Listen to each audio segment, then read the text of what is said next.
Hi guys, and in this video today we're going to be taking another look at Bitcoin. We're going to be taking a look to see what is going on and what we think is likely to happen during the course of the next 24 to 48 hours here for BTC.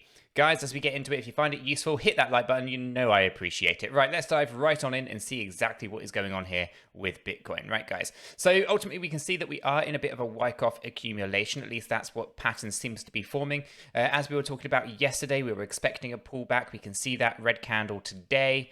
And again, this does feel that we are going to be retesting that area around $32,000 to $33,000. This is something that we've actually already kind of been down to that 33,500 already today. So the lower low area here that I'm thinking of is going to be around 32,200.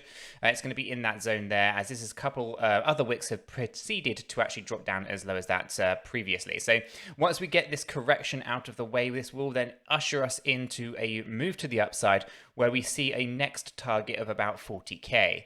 And again, we'll have a small pullback once we get there as well. I do think this is going to be something that we're going to gradually see a bit of a correction or a bit of sideways trading here for the weekend. And then I think over the later part of the weekend, beginning of the week, I think we're going to start seeing a significant rise in the price of Bitcoin up towards that 40k level before a small pullback once again. And then we'll go up to about 41 to 42k. And again, that'll be short-lived, and that's ultimately where we start to see the rug getting pulled again, and when we go into this area just here in phase B. Now, I want to address a couple of things in the space. We've obviously seen quite a few comments around some other tweets and other YouTubers thinking that we're actually in phase C, and again, I want to just kind of put those things to rest a little bit because it doesn't make a lot of sense. In a Wyckoff accumulation, what you saw here with the secondary test in phase B, you will notice how it was lower than our test down here. Okay, so when we had this actual come down here, this selling climax, we set to about 30k, right? And then obviously the secondary test in phase B is always lower than this selling climax. Now, when we take a look at the Wyckoff accumulation schematic, what you see here, well, you don't see a phase C area actually being lower than your selling climax, right? And we haven't had a secondary test in phase B until just recently. So as we look down, we haven't actually been lower than that selling climax. So therefore, I do feel that we are more likely to be in the phase B area of this Wyckoff accumulation schematic. So definitely don't see this being a phase C situation, definitely a phase B in my opinion here. So again, if we're following this, which seems to be the case at the moment, that we are expecting to pull back approximately that 33 to 32k. And again, this is going to be a little bit instability in the market, kind of put people on edge before going up towards that 40k level. Okay, and if we take a look at that fear and greed index today, we are actually increased a little bit, so we're at 27. And again, this is what you tend to see when it comes to Bitcoin here, is these candles are moving up. So all this fear and greed index is telling you is actually we've had a couple of green days, and it's basically saying, hey, there's about less fear in the market. And obviously when you have that, you tend to see that ultimately we have a bit of a pullback, which is what you're seeing here right now. And when we confirm this with the artificial intelligence with 𝗖𝗢, here you can see that the fear and greed index is C3. So again, it is still quite fearful for Bitcoin, and the expectations are that we're going to have this pullback. It's a small pullback, so it's nothing to be too alarmed with at the moment. Again, this is just ahead of that move to the upside. So in terms of this daily chart, things are not looking too bad. We're having this small pullback today, probably continue it a little bit into tomorrow before potentially taking Sunday to slowly work our way up towards the 40k level. And I think come next week we'll be well on our way to that 40k level before another pullback is due. Now, one of the things that's worth kind of always bringing up when we talk about Bitcoin has to be Bitcoin dominance. And again, we're following the same kind of schematic as we have done previously. So obviously over here we have the pre-bull run levels for Bitcoin dominance. This is 2017. And obviously we have basically the bull run starting, bringing Bitcoin's dominance down to 37 before eventually actually rising up towards our 50 and 70% level dominance levels here for Bitcoin. And then obviously once the altcoins actually went parabolic, Bitcoin's dominance did actually fall right the way down towards 32%. So when we take a look at what happened after the bull run, we obviously had a steady correction back up here, get it to this area here, and obviously this is now triggering the start of the bull run. Now, ultimately, what you see here is essentially what happened over here, right? This is the start of it. Now, this actually came down to about 39, whereas previously we came down to 37%.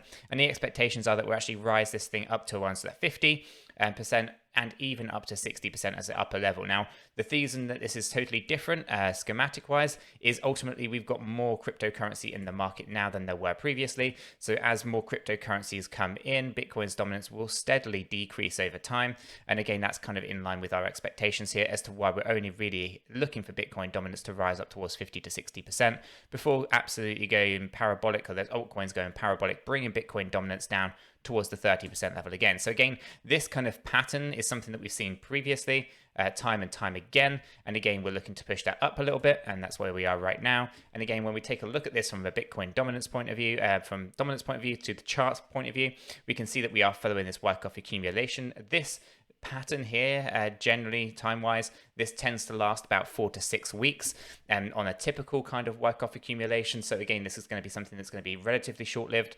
Again, it can take longer. These things have been known to go up to a year. And again, if that does happen, then we're going to have an extended bull run. An extended bull run could potentially lead to a super cycle where some of these altcoins and Bitcoin would go to some really, really large numbers. So some interesting things could be on the horizon depending on how long this accumulation period goes for. Ultimately, looking at how it's kind of been forming so far, I would say that actually, 4 to 6 weeks is actually probably about right. And once we kind of get into the strength, a sign of strength here, we'll be on out of this area. Now, when we take a look at that weekly chart here, you kind of see where things are likely to go on that weekly view. We're obviously talking about $178,000 Bitcoin here. And I know a lot of people in the space are talking about maybe 200,000, etc. I'm kind of leaning on knowing where we are right now, where our assumptions are. We could potentially push it up to about 182.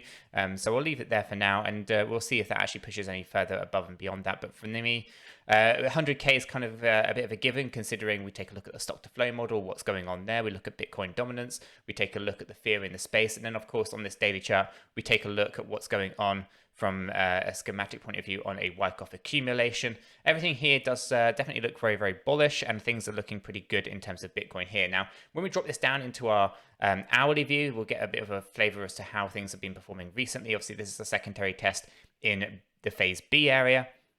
Moving on up, we've had a bit of a pullback. Now, this is the interesting thing. Obviously, we are expecting Bitcoin to move up towards that 40K level. Now, this particular correction could have been that test that we needed to see, and ultimately we could start to see a reversal from here, following an upward trend. Now, what's interesting is we're thinking like 33 to 32K is going to be the pullback area, and that's exactly where this area here actually came in, right? So this particular zone is an area that we might actually get another test onto. Okay, so we might bring Bitcoin into this area for a secondary test, a double tap of this support line before actually going on up. Now, we take a look at this relative strength index on this hourly chart. Things are already pretty well established. They've come down to a pretty reasonable level of 43. So from here, we could actually start to see things move up, and we may not drop any lower than this. But obviously, it's good to know where we are, where we potentially could fall down to. Here definitely seems to be a good, strong support line here at the moment. So if this holds, then actually we won't be pulling down to that 32,200, and actually the 33 is where we kind of fell down to, and is where we are looking to find that stability to move on up towards the 40K level. Now, obviously, with the relative strength index being where it is, that does support that kind of move to hold this support line. But if it does fall, that's absolutely fine, because that will give us the maximum amount of relative strength index space to move to the upside as well. There isn't too much room on this relative strength index, so a full pullback is going to probably kind of bottom out towards that 32K level. It probably won't go any lower. So again, we'll have to see how that one plays out over the next few hours, to whether or not Bitcoin is likely to kind of come down to this 32K level, or whether or not that support level there of 33 is actually going to hold out really well for Bitcoin. So again, where we are in terms of understanding the positioning of the Wyckoff accumulation, definitely feeling like we're in phase B, not phase C. We're looking for a pullback. Potentially, we've actually maximized that pullback, but we'll have to see if that continues in the next few hours, just to bring that relative strength index a little bit lower. And then once that is over, we're looking to push up to that next target of 40K for Bitcoin. And again, once we're there, we'll obviously be reassessing the situation. We will be expecting a pullback. So guys, hopefully you found this video useful and informative. If you have, hit that like button, We both really do appreciate that. And of course, if you're new to the channel and you'd like to stay up to date with those new cryptocurrencies, the hidden gems, the technical analysis and news, then do go ahead and subscribe. By subscribing, you'll be kept up to date with everything we do here. It is free. You'll stay well informed. So why not? With that said, done and out of the way, guys, I hope you have had a fantastic day, and I'll catch you in the next one.